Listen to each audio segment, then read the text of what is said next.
Welcome to the Rim Break Rodeo. We hope this video helps.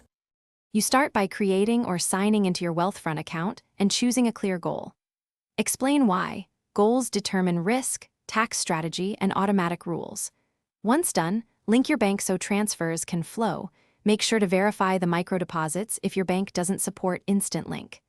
You'll answer brief questions about time horizon and risk tolerance. Those calibrate your portfolio allocation. Begin funding with the minimum transfer you're comfortable with to kickstart automated investing right away. You'll now refine allocation and automation so your plan runs without daily input. First, review the recommended ETF mix and why each asset class exists in the portfolio.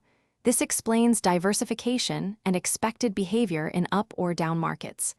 Then adjust the risk slider to match your comfort and time horizon and verify projected volatility.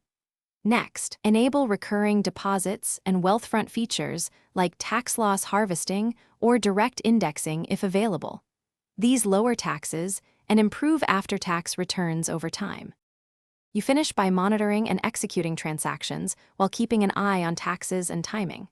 Regularly review the dashboard to confirm contributions, gains, and fees. Make adjustments to contributions or risk when life changes. To withdraw, use the app's transfer workflow. Expect settlement windows and review tax implications like capital gains or Form 1099.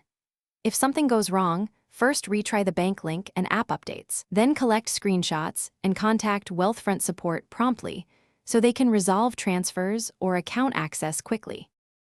Thanks for watching. Consider subscribing if we helped you.